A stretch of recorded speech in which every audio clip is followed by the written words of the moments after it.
Grace Thompson's gavel froze mid-air above the auction block, her weathered hand trembling as the sound pierced through the Tennessee courthouse like a blade through silence. It wasn't supposed to be a whimper. It was supposed to be her final goodbye.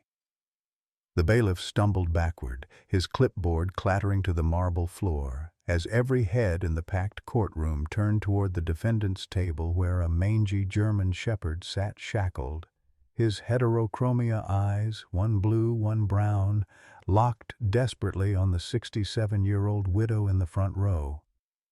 Judge Morrison's coffee cup slipped from his fingers, shattering against his desk as he recognized something impossible in those mismatched eyes. Grace clutched Frank's Purple Heart medal against her chest, remembering the morning 6 months ago when she'd found this dying creature behind her barn, never imagining that saving him would destroy everything she had left. The courtroom erupted as Atlas, the dog who'd already stolen her heart, her life savings, and her daughter's trust, let out another soul-piercing cry that seemed to ask the question everyone feared to voice. Who really owned whom in this battle between love and law? And why was William Crawford, the man claiming Atlas as his own, now weeping uncontrollably in the witness stand? Leave a like and share your thoughts in the comments, along with the city you're watching from now. Let's continue with the story. 6 months earlier, Grace Thompson had awakened to the same silence that had greeted her every morning since Frank's funeral 3 years ago. The autumn air in rural Tennessee carried the scent of dying leaves and the promise of another long winter ahead, but it was the emptiness of her farmhouse that truly chilled her to the bone. At 67, she had perfected the art of talking to photographs. Frank's military portrait on the mantel received her daily weather report, while his Purple Heart medal caught the morning light like a beacon of better days. "Another beautiful day in paradise, honey," she whispered to his picture, setting out a single coffee cup with the practiced efficiency of someone who had learned to make loneliness look like routine. The Social Security check stretched thinner each month, and the medical bills from Frank's cancer treatment still arrived like unwelcome ghosts, demanding payment for a battle they had ultimately lost. Grace had spent 35 years teaching 3rd grade at Smoky Mountain Elementary, watching children grow and flourish under her care, but retirement had stripped away her purpose with surgical precision. The house that once echoed with Frank's laughter, and the neighborhood children who'd treated their front yard like a second home, now held nothing but memories and the tick of an old grandfather clock that seemed to count down to nothing in particular. Her daughter Emma called every Sunday at precisely 2 o'clock from her law office in Nashville, their conversations following the same predictable script. "How are you feeling, Mom?" Emma would ask with the distracted tone of someone scrolling through emails. "The house payments are current, right? You're not spending money on anything unnecessary, are you?" Emma meant well, but her concern felt more like supervision than love, wrapped in the practical worry of a daughter who saw her mother as a liability rather than a person still capable of living. The modest farmhouse sat on 5 acres near the foothills of the Great Smoky Mountains, surrounded by the kind of natural beauty that had once filled Grace with peace, but now served as a reminder of how small her world had become. Frank's vegetable garden had surrendered to weeds, the chicken coop stood empty, and the old barn leaned against the wind like an arthritic joint that refused to heal properly. Most days, Grace's biggest decision was whether to watch the morning news or skip straight to the game shows, but she maintained her dignity through small rituals, combing her silver hair into the same neat bun she'd worn for decades, choosing earrings that Frank had complimented, and taking walks along the property line where she could pretend she was still part of something larger than her own shrinking universe. She had no idea that on this particular October morning, as she laced up her walking shoes and grabbed Frank's old windbreaker from the coat closet, she was about to discover something that would transform her carefully ordered loneliness into the greatest adventure and the most devastating heartbreak of her life. The sound hit Grace like a physical blow, stopping her mid-stride on the familiar path that wound behind her property toward the old creek bed. It wasn't the usual symphony of Tennessee wildlife, no bird call or insect buzz, but something that made her grandmother's voice echo in her memory. When you hear a creature cry like that, child, it's calling for its mama. Grace stood perfectly still, straining to locate the source over the whisper of autumn wind through the oak trees. There it was again, a weak, desperate whimpering that seemed to rise from the earth itself, somewhere beyond the bramble thicket that had grown wild since Frank stopped maintaining the back 40. Her arthritic knees protested as she pushed through the thorny undergrowth, following the sound with the same instinct that had guided her through countless playground emergencies during her teaching years. "Hello?" she called softly, not wanting to frighten whatever was making that heartbreaking sound. "Where are you, baby?" The whimpering intensified, and Grace felt her heart clench with recognition. She had heard that exact tone from children who had given up hope of being found, who had cried until their voices were nothing but whispers of pure need. She pushed deeper into the thicket, ignoring the thorns that caught at Frank's old windbreaker, following the invisible thread that connected her to something suffering alone in the wilderness. Behind a fallen log, partially hidden by a tangle of honeysuckle vine, Grace discovered the source of the crying. A German shepherd puppy, maybe 4 months old, lay curled in a nest of dead leaves, his body so ravaged by mange that he looked more like a creature from a nightmare than man's best friend. The skin disease had claimed most of his coat, leaving raw, weeping patches that had become infected, and his tiny ribs showed clearly through the damaged skin like prison bars. But it was his eyes that broke Grace's heart completely. One crystal blue, one warm brown, both filled with a pain so deep it seemed ancient. When he saw her approaching, he tried to lift his head, tried to wag the pitiful stub of his tail, tried to show her that despite everything, he still believed in the goodness of human beings.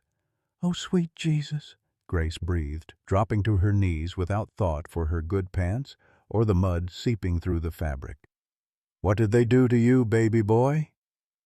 The puppy's response was a soft whine that sounded almost like an apology, as if he was sorry for being such a bother, sorry for being too weak to stand, sorry for needing help when help seemed impossible. Grace had seen enough sick animals on the farm to know this little one was hours, maybe minutes from death. But she also recognized something else in those mismatched eyes that reminded her of the most determined students she'd ever taught, the ones who refused to give up no matter how many times they fell down. "I'm going to help you," she whispered, gently extending her hand toward his muzzle. "I don't know how yet, but I promise you're not going to die alone out here." The puppy managed to lick her fingers with a tongue that felt like sandpaper, and in that moment, Grace felt something she hadn't experienced since Frank's diagnosis, the desperate, fierce protectiveness that comes from loving something fragile. She carefully scooped the puppy into her arms, shocked by how little he weighed, how his small body trembled against her chest like a bird with a broken wing. The walk back to the house became a race against time that Grace didn't even realize she was running until she burst through her kitchen door, already reaching for the phone to call Dr. Harrison at the Smoky Mountain Veterinary Clinic. The puppy had grown still in her arms, his breathing shallow and irregular, and Grace found herself praying to Frank's God with a desperation that surprised her. "Dr. Harrison, this is Grace Thompson. I need you to come out here right now. I've got a puppy that's dying, and I'm not going to let that happen. I don't care what it costs." Even as she spoke the words, Grace knew she was making a promise her fixed income couldn't keep, but the alternative, letting this brave little soul slip away when she might be able to save him, was unthinkable. She wrapped him in Frank's favorite flannel shirt, the one that still carried the faint scent of Old Spice cologne, and began the vigil that would either mark the beginning of a beautiful friendship or break her heart in ways she thought she'd already mastered. The puppy opened those extraordinary eyes one more time, looking directly at her as if he understood exactly what she was offering, and Grace felt the first stirring of something that had been dormant since Frank's funeral. Hope. Dr. Harrison arrived 45 minutes later, his weathered face grim as he examined the puppy on Grace's kitchen table. The old veterinarian had been treating animals in these Tennessee hills for 30 years, and Grace could read his expression like a book she'd graded too many times. This was not going to end well. "Grace, honey," Dr. Harrison said gently, his stethoscope still draped around the puppy's fragile chest. "This little fella's in bad shape. Worse than bad. That mange has been eating at him for weeks, maybe months. He's got secondary infections, severe malnutrition, and his temperature's dropping. The kindest thing we can do is put him to sleep." Grace felt something fierce and protective rise up in her chest, the same feeling she'd experienced when principals had suggested giving up on her most challenging students. "Absolutely not," she said, her voice carrying the authority of someone who'd spent decades refusing to accept defeat. "What would it take to save him?" Dr. Harrison removed his glasses and rubbed his eyes, a gesture Grace recognized as his tell when he was about to deliver expensive news. "Even if we try everything, and I mean everything, the odds are maybe 10%. We're talking about round-the-clock care, medicated baths twice daily, antibiotics, IV fluids, special nutrition. The bill could run $3,000–4,000. And that's if nothing goes wrong." Grace's Social Security check was $1,247 a month.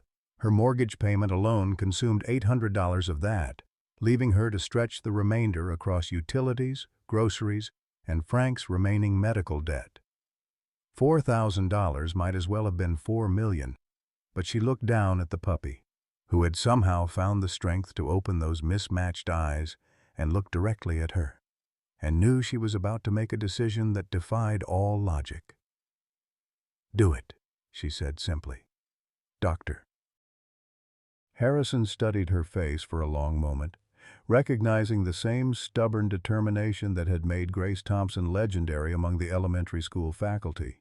"All right, but I'm going to need partial payment up front, say $1,500 to get started." After Dr. Harrison left with the puppy, whom Grace had impulsively named Atlas because he seemed to be carrying the weight of the world on his small shoulders, she sat at her kitchen table and did the math that would haunt her for weeks to come. The emergency fund Frank had insisted they maintain contained exactly $2,847. She could pawn Frank's watch, the gold Omega he'd worn every day of their marriage, for maybe $400 more. Beyond that lay the dangerous territory of skipping mortgage payments or borrowing against the house itself. The phone rang at precisely 2 o'clock, Emma's weekly check-in arriving with the predictability of a Swiss timepiece. Grace found herself lying with the smooth efficiency of someone who'd spent decades protecting children from harsh truths they weren't ready to handle. "Everything's fine, sweetheart. Just had a quiet week, you know how it is. Mom, you sound different. Distracted. Are you feeling okay?" Grace looked at the empty spot on the kitchen table where Atlas had lain just hours before, at Frank's flannel shirt still damp with puppy tears, at the receipt from Dr. Harrison that represented the most financially reckless decision of her adult life. "Just tired, Emma. Nothing a good night's sleep won't cure." But sleep proved impossible. Grace spent the night researching canine mange treatment on Frank's old laptop, reading testimonials from other pet owners who'd faced similar crossroads, learning about dietary supplements and recovery timelines, and the brutal honesty of veterinary medicine. Every article confirmed what Dr. Harrison had told her. Cases this severe rarely ended in recovery. At 3 in the morning, she found herself talking to Frank's photograph again. But this time the conversation felt different, more urgent. "I know what you're thinking, honey.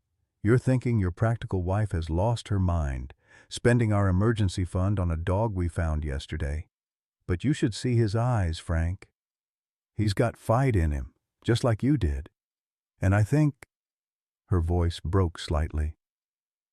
"I think maybe I need something to fight for again." The next morning brought a call from Dr. Harrison with the first small miracle. Atlas had survived the night. The puppy was responding to the IV fluids, his temperature had stabilized, and he'd even managed to eat a small amount of the specialized nutrition formula. It wasn't much, but it was enough to keep hope alive for another day. Grace spent the morning driving to 3 different pawn shops, finally accepting $450 for Frank's watch from a sympathetic dealer who recognized both the watch's value and the desperation in her eyes. The Omega had been Frank's retirement gift to himself, a symbol of all the years he'd worked double shifts to build their modest security, but Grace knew with absolute certainty that he would have understood. 2 weeks into Atlas's treatment, as Grace administered his second medicated bath of the day in her kitchen sink, she noticed the first signs of new hair growth along his shoulders. Tiny, soft tufts of gray and tan fur that seemed to appear overnight like a miracle written in follicles. Atlas had begun to trust her completely, no longer flinching when she approached with medications or treatments, and had developed the habit of resting his chin on her hand whenever she sat beside his recovery crate. It was during one of these quiet moments, as Grace watched Atlas sleep peacefully for the first time since she'd found him, that she realized she wasn't just saving a dog's life. She was discovering that her own life still had purpose, still had room for love, still had space for the kind of stubborn hope that refuses to calculate odds before deciding to care. By the 3rd week of Atlas's recovery, Grace had developed a routine that would have impressed her most organized teaching colleagues. Every morning at 6, she administered his antibiotics with a spoonful of peanut butter, the only way to get the bitter pills down his throat. At 8 and 6, she gave him medicated baths in the kitchen sink, watching with growing amazement as his coat grew thicker and more beautiful each day. The German Shepherd markings were emerging like a photograph developing in solution. Rich tan patches against deep gray fur, with distinctive black points that gave him an almost regal appearance. But it was Atlas's intelligence that truly stunned her.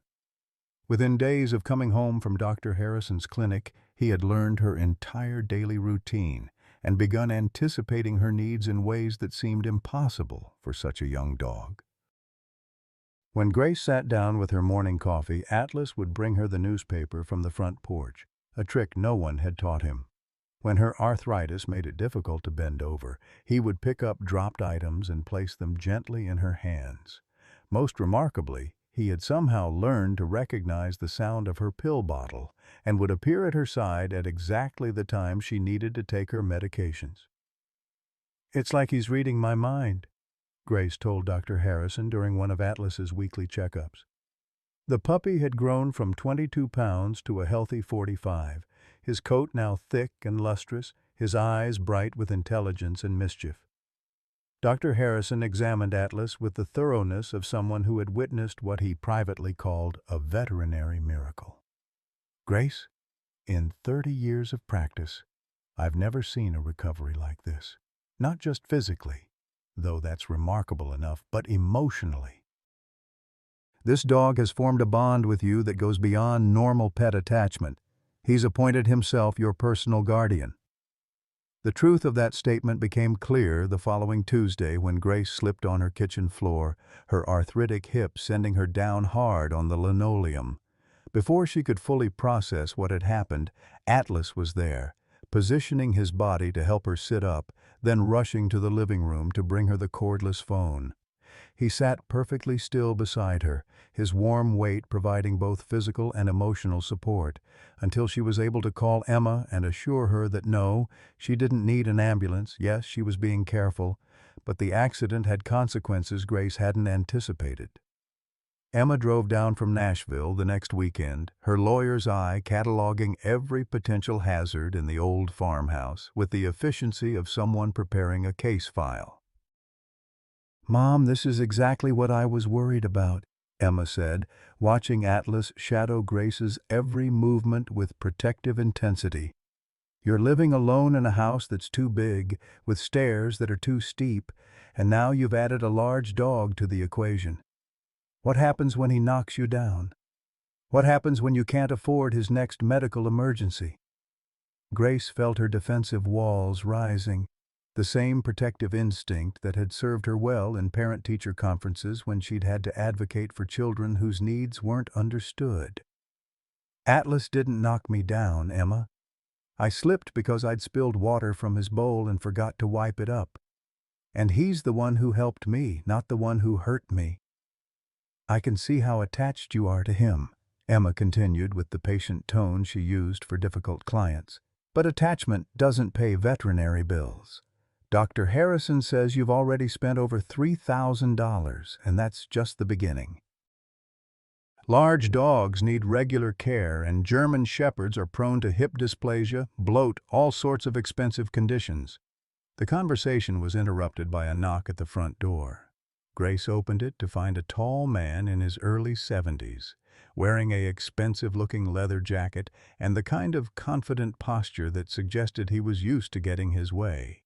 His silver hair was perfectly groomed, and his pale blue eyes held the calculating look of someone sizing up a situation for weaknesses.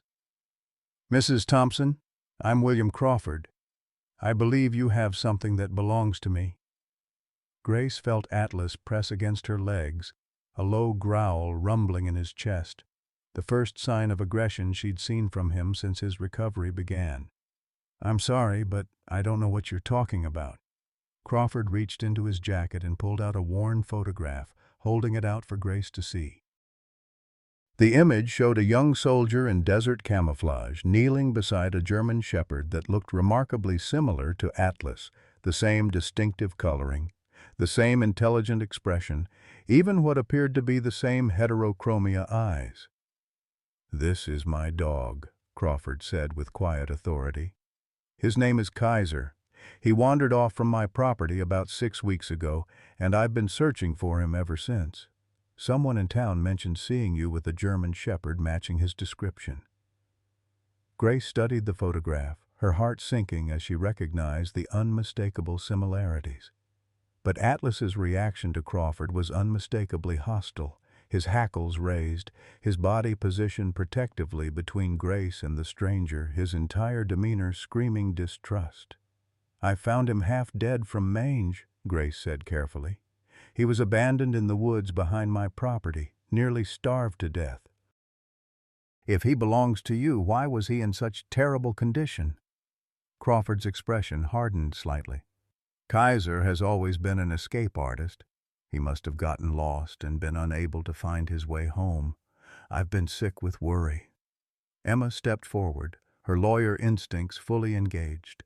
"Do you have any documentation, registration papers, veterinary records, anything that proves ownership?" "Of course," Crawford replied, producing a folder from his car. "Here's his AKC registration, vaccination records, and a microchip certificate. You can have him scanned if you'd like. The chip number will match." Grace felt the ground shifting beneath her feet as she reviewed the documents. They appeared legitimate, professional, everything in order except for one crucial detail that made her stomach clench with dread. "These papers are dated last month," she observed. "After I found him."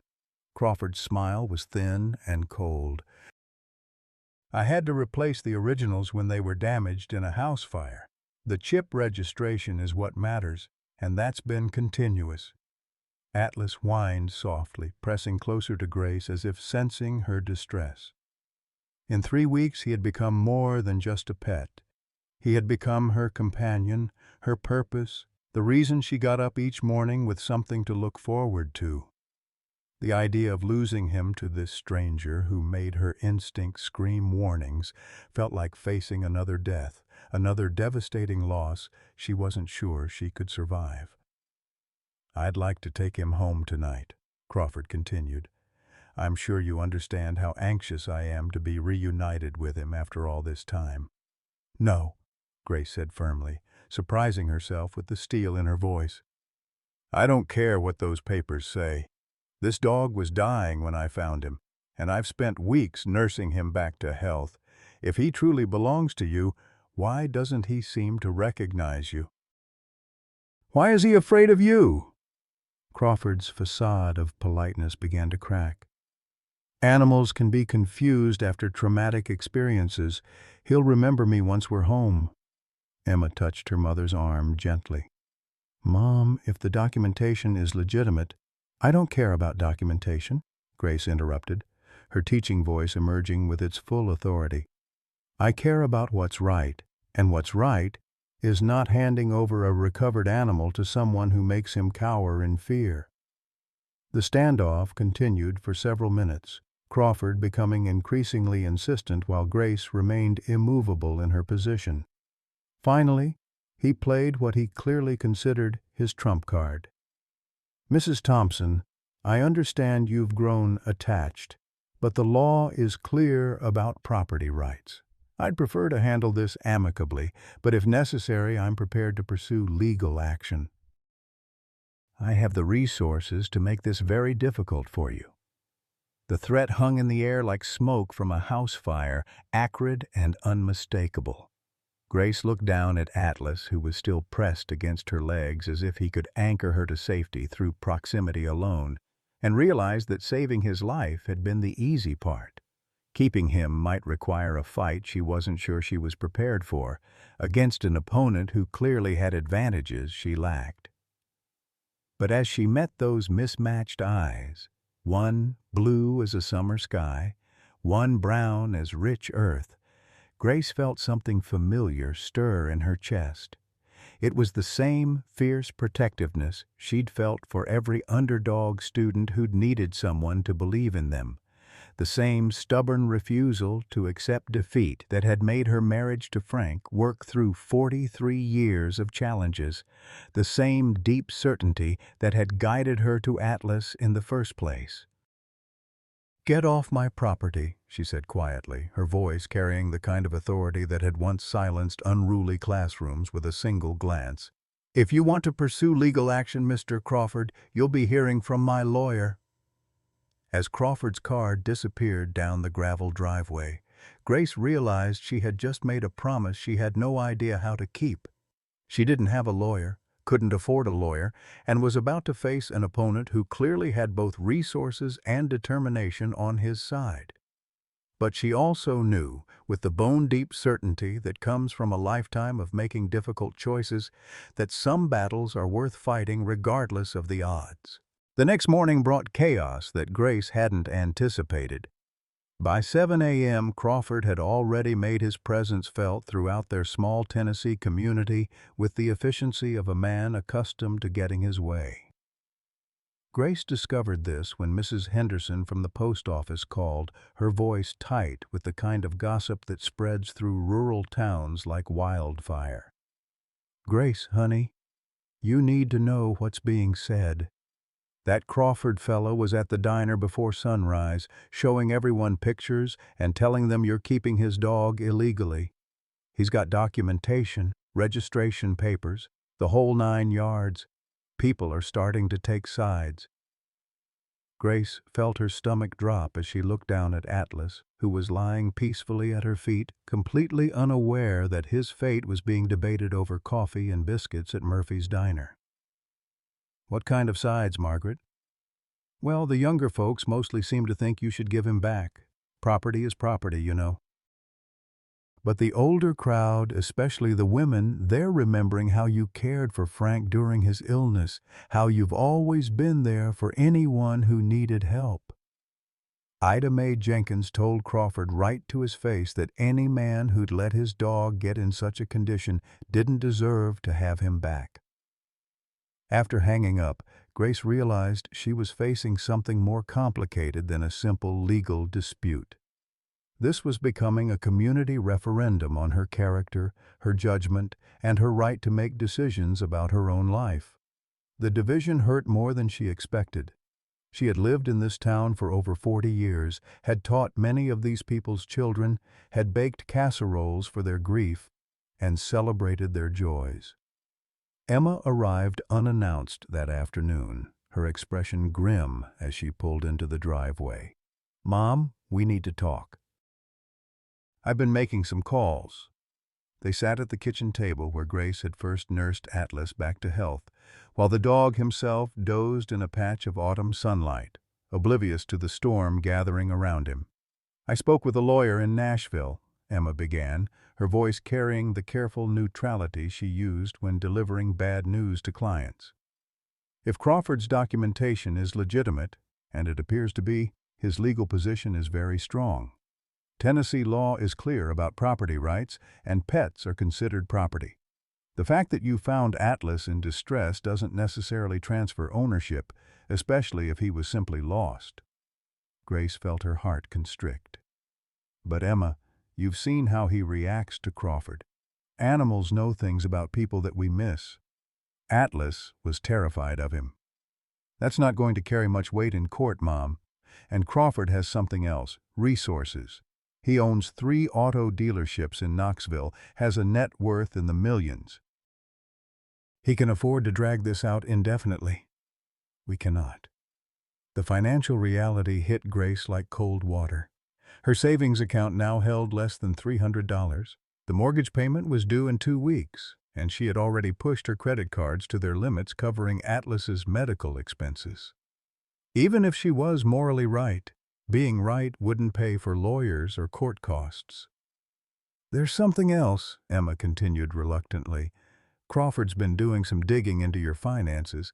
He knows about the mortgage arrears, the credit card debt, the money you've spent on Atlas.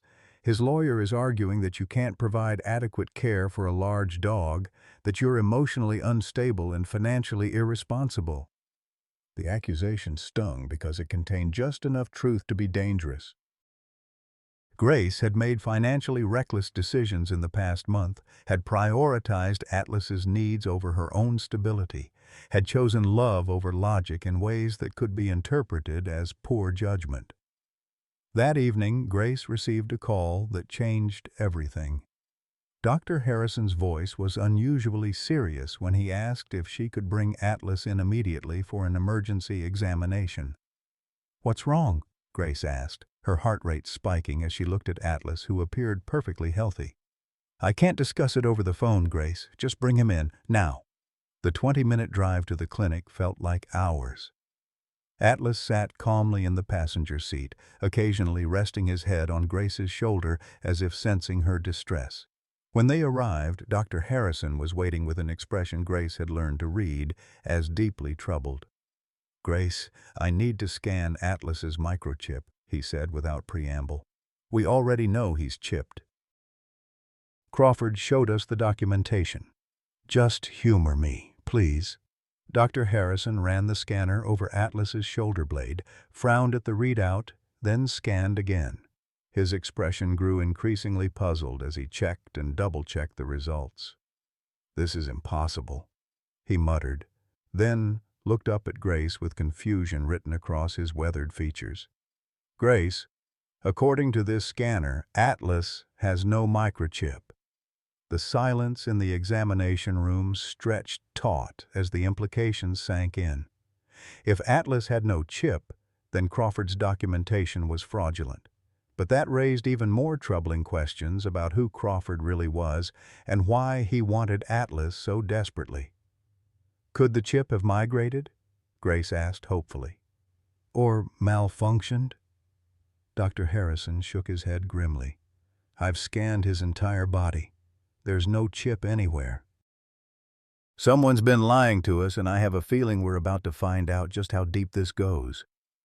They called the number on Crawford's registration papers, only to discover it was disconnected. The address listed for the veterinary clinic that supposedly provided Atlas's care turned out to be a vacant lot. Even the AKC registration number, when called in to the American Kennel Club, came back as non-existent. "We need to call the police," Dr. Harrison said, but Grace held up her hand. "Wait. Before we do anything official, I want to understand what we're dealing with. Crawford isn't just some casual liar. He's gone to enormous trouble to create fake documentation. There's something about Atlas that makes him valuable, and I need to know what that is before I risk losing him to the legal system. That night, Grace couldn't sleep.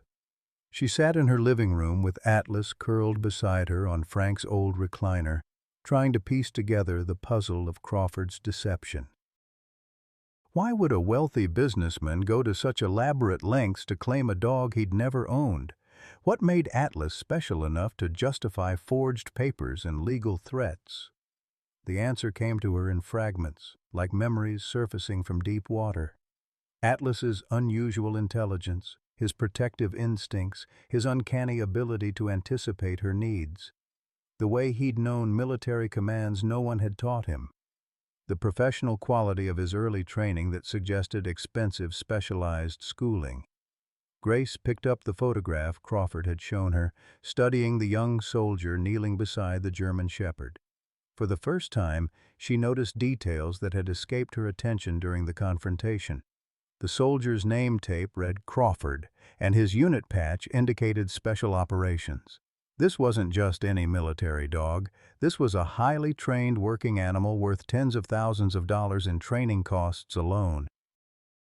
But if Atlas was this soldier's dog, where was the soldier now? And why was an older man claiming ownership instead of the young serviceman in the photograph? Grace spent the early hours of morning on Frank's computer, researching military working dogs and their retirement protocols. What she discovered made her blood run cold. Military dogs who survived combat deployments were often retired to private handlers, usually their original trainers or soldiers who had worked with them. But some dogs, particularly those with specialized training or traumatic combat experiences, simply disappeared from official records. The pieces of Crawford's deception were becoming clearer, but the picture they formed was far more sinister than Grace had imagined.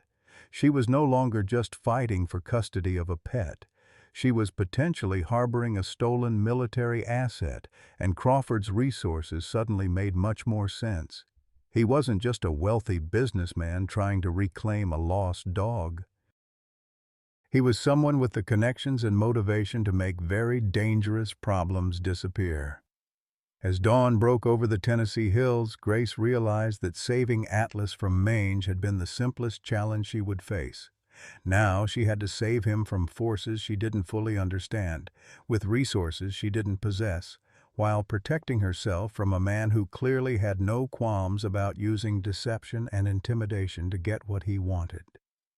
Atlas stirred in his sleep, pressing closer to her warmth, and Grace made a decision that would either save them both or destroy everything she had left. She was going to find out the truth about Crawford, about the soldier in the photograph, and about why a dog she'd found dying in the woods was valuable enough to justify an elaborate campaign of lies. The fight for Atlas was about to become a fight for the truth, and Grace Thompson, retired elementary school teacher, widow on a fixed income, woman dismissed by her own daughter as financially irresponsible, was preparing to take on an enemy who had every advantage except the one that mattered most. He didn't have the truth on his side. The call came at 4:30 in the morning, jarring Grace from the first deep sleep she'd managed in days. Atlas was immediately alert beside her bed, his ears pricked forward as she fumbled for the phone in the darkness. "Mrs. Thompson?" The voice was unfamiliar, young, and carried the distinctive drawl of East Tennessee. "This is Deputy Marcus Webb with the Sheriff's Department. I'm sorry to wake you, but we've got a situation here that involves you and your dog." Grace's blood went cold as she struggled to process the implications. "What kind of situation?" "Well, ma'am, we've got a gentleman here at the station, William Crawford, and he's filed a formal complaint claiming you're harboring stolen property. Says he's got documentation proving that German Shepherd belongs to him and you're refusing to return it. Now, I know this sounds like a civil matter, but Mr. Crawford's got some pretty serious allegations about the dog's value and well, Your mental state. The words hit Grace like physical blows. Crawford wasn't just escalating the legal pressure, he was trying to have her arrested, trying to paint her as mentally unstable, trying to use the full weight of law enforcement to force her hand. Deputy Webb, I can be down there in 30 minutes with documentation of my own. That man has been harassing me with forged papers, and I have proof. Ma'am, I'd appreciate if you'd come in and clear this up. Bring whatever documentation you have. And, Mrs. Thompson, you might want to call someone to come with you. This Crawford fellow seems pretty determined. Grace called Emma, waking her daughter from sleep in Nashville, with news that would change everything between them. Mom, this is serious. Criminal charges, even if they don't stick, could affect your ability to live independently. I'm driving down right now. While waiting for Emma, Grace gathered every piece of evidence she had. Dr. Harrison's initial examination records showing Atlas's condition when found, photographs of his recovery process, the receipt for his microchip scan showing no chip present, and the research she'd compiled about Crawford's fraudulent documentation. Atlas seemed to sense the gravity of the situation. He stayed close to Grace as she moved around the house, his intelligent eyes tracking her every movement with an awareness that seemed almost human. When she sat down to wait for Emma, he placed his head on her lap and looked up at her with those mismatched eyes, one blue as hope, one brown as earth, as if trying to communicate something vitally important. "I know, baby," Grace whispered, stroking his newly thick coat. "I know you're scared. But I promise you, no matter what happens, I won't let him take you back to whatever you were running from." Emma arrived looking like she'd dressed in the dark, her usually perfect lawyer's appearance rumpled and anxious. "Mom, before we go to the station, I need you to understand what we're walking into. Crawford's not just claiming ownership. He's claiming that Atlas is worth over $50,000 as a trained protection dog, and that you knowingly harbored stolen property. If he can make that stick, you could face felony charges." The drive to the sheriff's station passed in tense silence, Atlas sitting calmly in the back seat as if he understood that his fate hung in the balance of whatever was about to unfold. Grace found herself remembering Frank's advice from the darkest days of his cancer treatment. "Sometimes, Gracie, the only way through hell is straight through the middle of it." Deputy Webb turned out to be a soft-spoken man in his 30s, who reminded Grace of several former students, earnest, thorough, and clearly uncomfortable with the domestic drama that had landed on his overnight shift. Crawford was waiting in the station's small conference room, looking every inch the successful businessman in his expensive suit and carefully arranged expression of righteous indignation. "Mrs. Thompson," Crawford began before anyone else could speak, "I've been patient with this situation out of respect for your age and obvious attachment to Kaiser, but this has gone far enough. You're harboring a valuable animal that belongs to me, and your refusal to return him is criminal theft." Grace felt Atlas press against her legs and drew strength from his solid presence. "Mr. Crawford, you've been lying since the moment you appeared on my doorstep. That dog has no microchip. Your documentation is forged and your registration numbers don't exist in any legitimate database." Crawford's confident facade flickered for just a moment, long enough for Deputy Webb to catch the tell. "Sir, I'm going to need to see that documentation again, and I'll need to verify the microchip information independently." What followed was an hour of methodical fact-checking that slowly but surely dismantled Crawford's elaborate deception. The phone numbers led to disconnected lines, the veterinary clinic address was vacant, and the AKC registration number came back as invalid when Deputy Webb called the organization directly. "Mr. Crawford," Deputy Webb said finally, his tone carrying new authority, "these documents appear to be fraudulent. I'm going to need you to explain why you're making false claims about this animal." Crawford's composure began to crack under official scrutiny. There must be some mistake. I had these papers prepared by my assistant. Perhaps there were clerical errors in the replacement documents. Sir, this goes beyond clerical errors. This appears to be deliberate falsification of official documents, which is a felony in Tennessee. I'm going to need you to come with me for further questioning." As Deputy Webb led Crawford away, the older man turned back to Grace with an expression that made her blood freeze. Gone was any pretense of civility or legal propriety. What she saw in his eyes was cold, calculating hatred and the promise that this was far from over. "You have no idea what you're interfering with," Crawford said quietly, his voice carrying the kind of menace that made Atlas growl low in his throat. "That dog represents things you couldn't possibly understand." This isn't finished. After giving her statement and providing her evidence, Grace sat in the station's parking lot with Emma and Atlas, trying to process what had just happened. The immediate legal threat was over, but Crawford's parting words suggested something much more dangerous was beginning. "Mom," Emma said carefully, "I think we need to consider the possibility that Atlas isn't just a lost pet.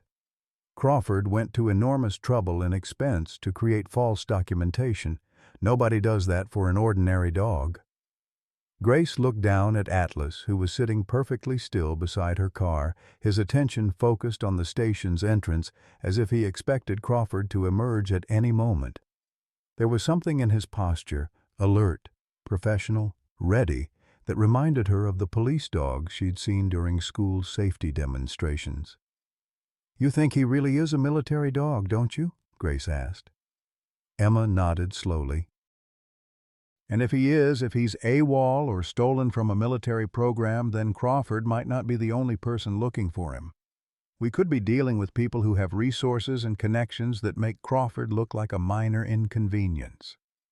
The drive home passed in contemplative silence, but Grace's mind was racing through possibilities and implications. If Atlas was indeed a military working dog, how had he ended up dying of mange in the Tennessee woods? Was he a deserter, a theft victim, or something else entirely? And why did Crawford want him badly enough to risk felony charges? Back at the farmhouse, Grace made a decision that surprised even her. Instead of celebrating their legal victory, she spent the afternoon researching military working dog programs, retirement protocols, and the black market trade in trained protection animals. What she discovered filled in the gaps of Crawford's desperation with chilling clarity. Military working dogs, particularly those with specialized training in detection or protection work, were worth tens of thousands of dollars on the black market. Dogs that had been declared dead or missing in action were particularly valuable because their disappearance couldn't be easily traced. If Atlas had been reported as a combat casualty, he would be invisible to official searches while being extremely valuable to private collectors or criminal organizations. As evening fell, Grace sat on her front porch with Atlas beside her, watching the sun set over the Tennessee hills and trying to come to terms with the possibility that saving one abandoned dog had drawn her into a world of military secrets, black market animal trafficking, and forces that operated far beyond the reach of rural law enforcement. Atlas rested his head on her lap and looked up at her with those extraordinary eyes, and Grace realized that whatever storm was coming, whatever dangerous people might be seeking him, her choice had already been made weeks ago when she'd found him dying in the woods. She was going to protect him, no matter the cost, because some bonds transcend logic, law, and even safety. And the bond between her and Atlas had already proven stronger than Crawford's money, documentation, and threats. The truth came in pieces over the following week, each revelation more devastating than the last. It started with a phone call from Deputy Webb, his voice carrying the careful neutrality of someone delivering news that would shatter assumptions. "Mrs. Thompson, we've been doing some digging into William Crawford's background, and what we've found is concerning. The man's real name is William Brennan, and he's got a record. Military discharge under questionable circumstances, multiple aliases, and what appears to be involvement in a network that traffics in stolen military assets. Grace felt her legs give way, forcing her to sit down heavily at the kitchen table, where Atlas immediately pressed against her side, sensing her distress. What kind of stolen assets? Working dogs, primarily, high-value animals that have been reported as combat casualties but somehow end up in private hands. The FBI has been tracking this network for 2 years, and your situation with Atlas may have just given them their first real break in the case. The implications hit Grace like successive waves of cold water. Atlas wasn't just a lost military dog. He was potentially the victim of an elaborate theft operation that had declared him dead while selling him into what amounted to slavery. The mange, the abandonment, the near-death condition she'd found him in suddenly made horrible sense as the aftermath of abuse by people who saw him as valuable merchandise rather than a living being. That afternoon brought visitors Grace hadn't expected. FBI Special Agent Sarah Chen and her partner, Agent Marcus Rodriguez, along with a woman in military uniform who introduced herself as Captain Jennifer Walsh, U.S. Army Veterinary Corps. Mrs. Thompson, Agent Chen began, settling into Grace's living room with the practiced efficiency of someone accustomed to delivering life-changing information. What you call Atlas is actually a dog named Rex, a highly trained explosives detection specialist who was reported killed in action 18 months ago in Syria. Grace looked down at Atlas. Rex, who was lying peacefully at her feet, and tried to reconcile the image of this gentle, loving companion with that of a combat veteran who had survived not only war but betrayal by the very system that had trained him. Captain Walsh opened a thick file folder, revealing photographs and documents that painted a picture of Rex's military service that took Grace's breath away. Rex served 3 deployments in Afghanistan and 1 in Syria. He was responsible for detecting over 40 IEDs, saving countless American and civilian lives. His handler was Sergeant Michael Crawford, William Brennan's son. The photograph Captain Walsh passed to Grace showed a young soldier kneeling beside Rex in what appeared to be a military compound. The resemblance to the older Crawford was unmistakable, but where the father's eyes held cold calculation, the son's radiated warmth and obvious love for his canine partner. Sergeant Crawford was killed by an IED that Rex failed to detect, Captain Walsh continued, her voice heavy with the weight of military loss. It was the first explosive device Rex had missed in over 200 successful detections. The psychological trauma to the dog was severe. He refused to work, wouldn't eat, showed all the signs of what we'd call PTSD in humans. Agent Rodriguez picked up the narrative. That's when William Brennan saw an opportunity. As next of kin, he had some influence over Rex's disposition. Instead of allowing the dog to be retired to a legitimate sanctuary or adoptive family, Brennan arranged for Rex to be declared a combat casualty and transferred him to what he claimed was a private military contractor. Grace felt tears she hadn't expected forming in her eyes. But the contractor was part of the trafficking network. Exactly. Rex became merchandise in a black market operation that sells highly trained military animals to private collectors, criminal organizations, anyone willing to pay premium prices for dogs with specialized skills. Based on what we've been able to piece together, Rex was sold and resold multiple times over the past 18 months. The room fell silent as Grace absorbed the magnitude of what Rex had endured. Not only had he survived combat, lost his beloved handler, and suffered psychological trauma, but he had been betrayed by the system he'd served and turned into a commodity to be bought and sold by people who cared nothing for his well-being. "The condition you found him in," Captain Walsh said gently, suggests he was being held by people who had no idea how to care for a military working dog. When dogs like Rex stop performing, stop being profitable, they're often abandoned, or worse. Grace looked down at Rex, who had opened those mismatched eyes and was watching her face with the kind of intelligent attention that had amazed her from their first meeting. She realized now that his uncanny ability to anticipate her needs, his protective instincts, his almost human understanding of situations weren't just exceptional intelligence, they were the skills of a professional who had been trained to read human behavior and respond to subtle cues that most people would miss. "What happens to him now?" Grace asked, dreading the answer. Agent Chen exchanged glances with Captain Walsh before responding. "That's complicated. Technically, Rex remains military property. However, given the trauma he's experienced, and the fact that he's clearly bonded with you in a way that's facilitated his psychological recovery, there are options." Captain Walsh leaned forward, her expression softening as she watched Rex's interaction with Grace. Military working dogs who have experienced severe trauma are sometimes retired to civilian handlers who can provide specialized care. The process involves extensive evaluation, background checks, and ongoing monitoring, but it's possible. However, Agent Rodriguez added, there's another factor to consider. Brennan, Crawford, isn't working alone. The trafficking network he's part of has significant resources and reaches into places that might surprise you. Even if we arrest him, there are others who know about Rex's location and his value. The threat hung in the air like smoke from a house fire. Grace had thought defeating Crawford's legal challenge would end their problems, but instead, it had revealed dangers she'd never imagined. Rex wasn't just a beloved pet she needed to protect.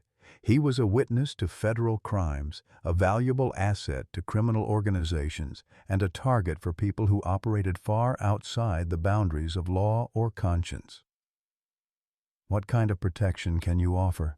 Emma asked, speaking for the first time since the federal agents had arrived. "We can maintain surveillance, provide emergency contacts, and expedite any reports of suspicious activity," Agent Chen replied. "But ultimately, Mrs. Thompson, you need to understand that keeping Rex puts you in ongoing danger.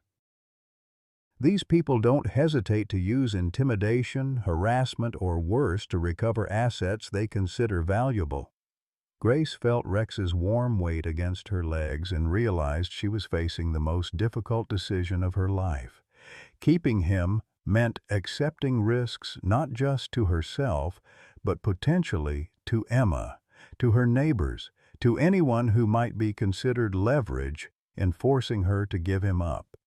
But giving him up meant sentencing him to return to a system that had already failed him catastrophically. Or worse, allowing him to fall back into the hands of people who saw him as merchandise. "There's something else you should know," Captain Walsh said quietly. "Rex's military records show that he saved over 200 American lives during his deployments. The bond between a handler and a working dog is considered sacred in military culture. Sergeant Crawford's final letter home, written just days before his death, specifically mentioned his hope that if anything happened to him, Rex would find a family who would love him the way he deserved." The letter Captain Walsh handed to Grace was written in the careful script of a young soldier far from home, but the love and concern for his canine partner came through in every line. "Rex isn't just my working dog," Michael Crawford had written to his father. "He's my battle buddy, my protector, and the closest thing I have to family over here. If I don't make it home, please make sure he finds people who understand that he's not just an animal, he's a hero who's earned the right to be loved." Grace looked down at Rex, who was still watching her face with those extraordinary eyes, and realized that Michael Crawford's final wish had already been granted. Rex had found his way to someone who understood exactly what he was and what he deserved, and no threat from criminal networks or bureaucratic complications was going to change that. How long do I have to decide? Grace asked. Agent Chen checked her watch. Brennan is being held on federal charges, but his associates are likely aware of his arrest by now. We'd recommend making your decision quickly, Mrs. Thompson. Whatever you choose, we need to put protective measures in place immediately. As the federal agents prepared to leave, Grace walked them to the door with Rex at her side, his trained alertness evident in the way he monitored each visitor's movements and positioning. She realized that even in retirement, even traumatized and recovering, Rex remained a professional, a warrior who had earned his rest, but retained the instincts that had kept him and his handler alive through multiple combat deployments. "Agent Chen?" Grace called as the visitors reached their car. "Rex's handler, Michael Crawford. What kind of man was he?" Captain Walsh smiled for the first time since arriving. "The kind of soldier who would have been honored to know his dog found someone like you, Mrs. Thompson. The kind of young man who wrote more letters home about Rex's welfare than his own safety." As the government cars pulled away from her farmhouse, Grace sat on her front porch with Rex beside her, watching the Tennessee sunset paint the sky in shades of gold and red. She had thought she was simply saving an abandoned dog, but she had actually been chosen by a war hero who had already given everything in service to his country and was now asking only for the chance to live out his remaining years in peace and safety. The decision wasn't difficult after all. Rex had protected American soldiers and civilians for years.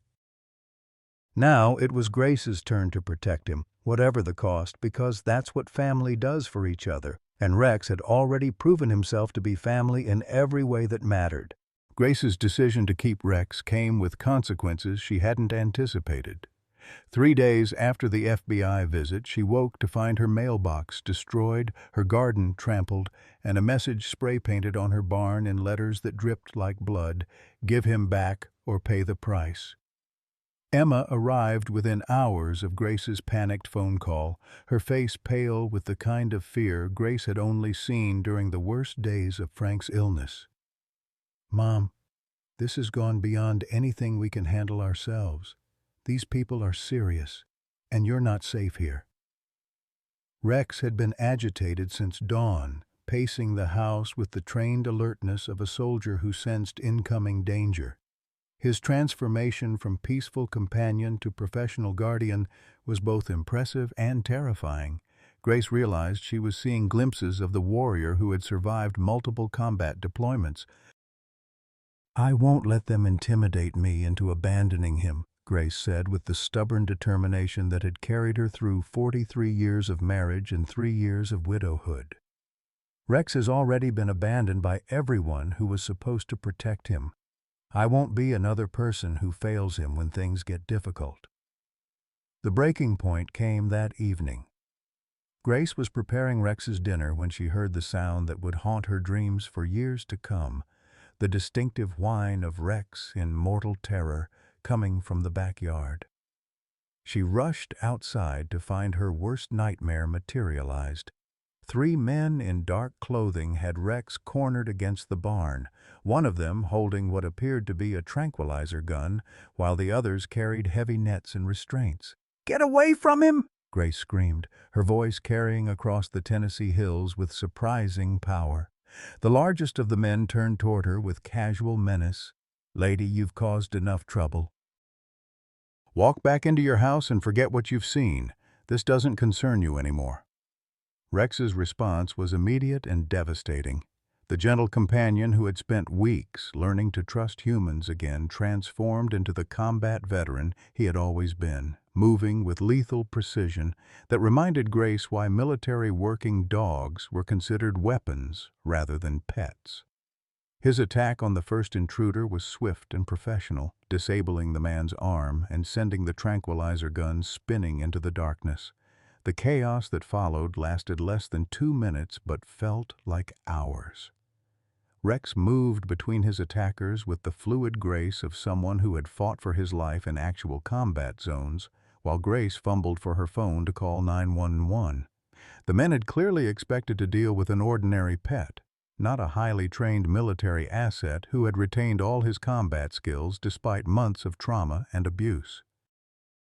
By the time Deputy Webb and his backup arrived, two of the intruders were on the ground, one unconscious, one nursing what appeared to be a severely damaged shoulder. The third had fled into the woods, leaving behind equipment that would provide federal agents with crucial evidence about the trafficking network's operations.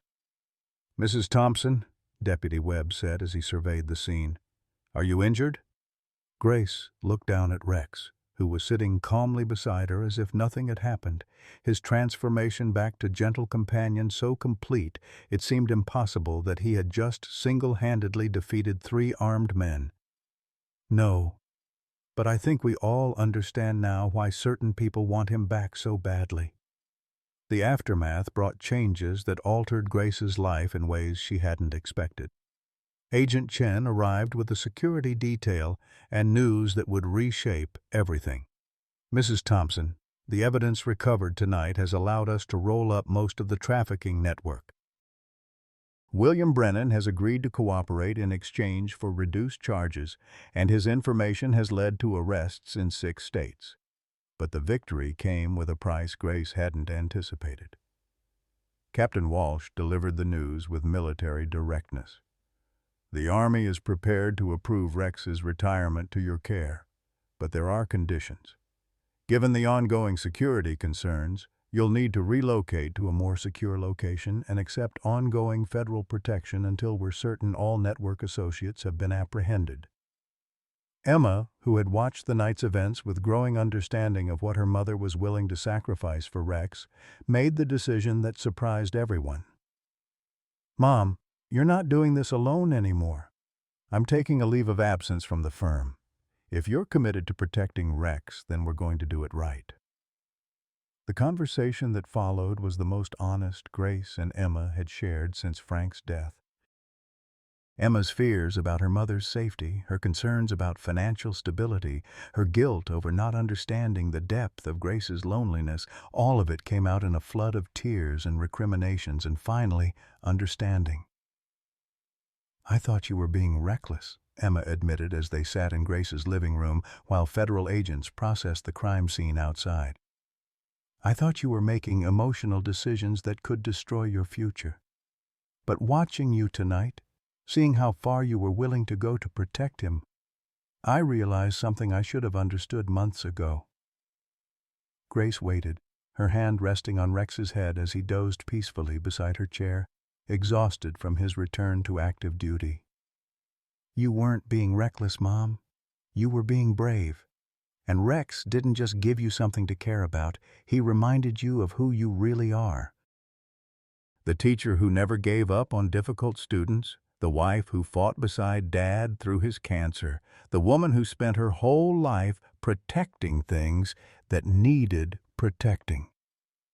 The federal protection program required Grace to leave the farmhouse where she'd lived for over 20 years, but the temporary relocation to a safe house in the Smoky Mountains came with an unexpected gift: time to simply be with Rex without the pressures of financial worry or legal threats. For the first time since Frank's death, Grace woke each morning with purpose, with someone who needed her, with reasons to look forward to tomorrow. Rex's recovery accelerated in the secure environment. The combat training that had saved their lives gradually receded, replaced by the gentle companionship that had first captured Grace's heart. But sometimes, in quiet moments, she would catch glimpses of the warrior he had been and feel overwhelming gratitude that this hero had chosen to trust her with his vulnerable, healing heart. The Christmas morning that changed everything arrived 6 months after Grace and Rex had settled into their new life in the Witness Protection Program. The safe house in the Smoky Mountains had become home in ways Grace hadn't expected: cozy, peaceful, and filled with the kind of quiet contentment she had forgotten was possible. Emma had kept her promise, taking extended leave from her Nashville law firm to help with the transition and to build the relationship with her mother that both had neglected for too long. Rex had transformed yet again, this time into something Grace could only describe as a therapy dog disguised as a pet. His military training had evolved into an uncanny ability to sense emotional needs, appearing at her side during moments of sadness, bringing her items she needed before she asked, and somehow knowing exactly when she needed the comfort of his warm, solid presence. The knock at the door came just as Grace was pulling a coffee cake from the oven, Rex immediately moving into alert position while Emma peered through the security peepholes that had become part of their routine. "Mom, it's Agent Chen, but she's got someone with her."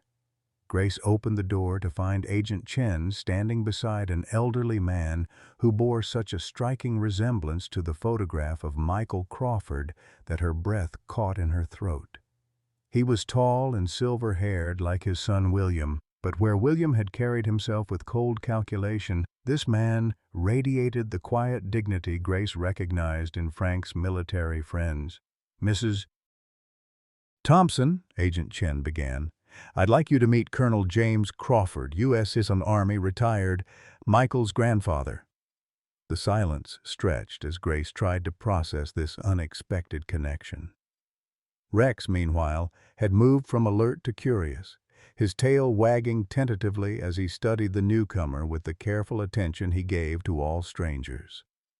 Colonel Crawford's voice carried the weight of military bearing softened by unmistakable grief when he finally spoke. "Mrs. Thompson, I've come to thank you for what you did for Rex, and to tell you things about my grandson that I think you deserve to know." They settled in Grace's living room, Rex positioning himself where he could monitor both his beloved Grace and this intriguing new visitor. Colonel Crawford's story unfolded like pages from a book Grace had been reading without understanding the full context. "Michael wrote to me about Rex in every letter," the colonel began, his weathered hands steady as he pulled photographs from a worn envelope. "Not just about his military service, but about Rex's personality, his intelligence, his loyalty. My grandson understood that he was partnered with something extraordinary, and he made me promise that if anything happened to him, I would make sure Rex was cared for properly." Grace felt her heart clench as she realized the implications. "You didn't know what your son William had done." Colonel Crawford's expression hardened with the kind of controlled anger Grace had seen in Frank when discussing injustices. "William and I haven't spoken since Michael's funeral. He blamed the military for his son's death, blamed Rex for not detecting the IED that killed Michael, blamed everyone except the terrorists who planted the device.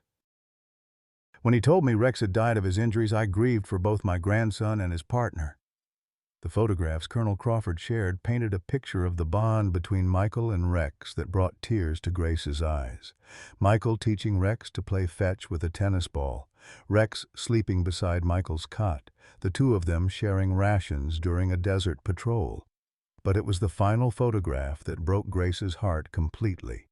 Michael kneeling beside Rex in what appeared to be a military ceremony, both of them wearing medals. "That was taken the day before Michael died," Colonel Crawford explained. "Rex had just been awarded the Army Commendation Medal for detecting an IED that saved 43 soldiers. Michael was so proud he could barely contain himself." Emma, who had been listening quietly, leaned forward with the focused attention Grace recognized from her courtroom days. "How did you find out the truth about Rex?" "Agent Chen contacted me when they arrested William, learning that Rex was alive, that he'd survived not just the trafficking but found someone who loved him the way Michael did." Colonel Crawford's voice broke slightly. "It was like getting a piece of my grandson back." Rex, who had been growing increasingly interested in Colonel Crawford throughout the conversation, finally approached the elderly man with the careful deliberation Grace had learned to recognize as his way of making important decisions. When Rex gently placed his head on Colonel Crawford's knee, the tough old soldier broke down completely. "He remembers me," Colonel Crawford whispered through tears. "Michael brought him home on leave once when he was just a puppy. I taught him to shake hands and roll over in my backyard. What followed was an afternoon of stories that filled in gaps Grace hadn't known existed. Michael's childhood love of animals, his decision to join the military after 9/11, his specialized training as a dog handler, and his absolute devotion to Rex's welfare and happiness. Colonel Crawford had brought Michael's personal effects, including letters that revealed the depth of the bond between soldier and dog. "Mrs. Thompson," Colonel Crawford said, as afternoon faded into evening, "I came here thinking I might ask you to let me take Rex home with me. I have a farm in Kentucky, plenty of space, and I thought maybe it would help us both heal from losing Michael." Grace felt her heart stop, her grip tightening unconsciously on Rex's collar as the familiar fear of losing him rose in her chest. But Colonel Crawford raised his hand gently.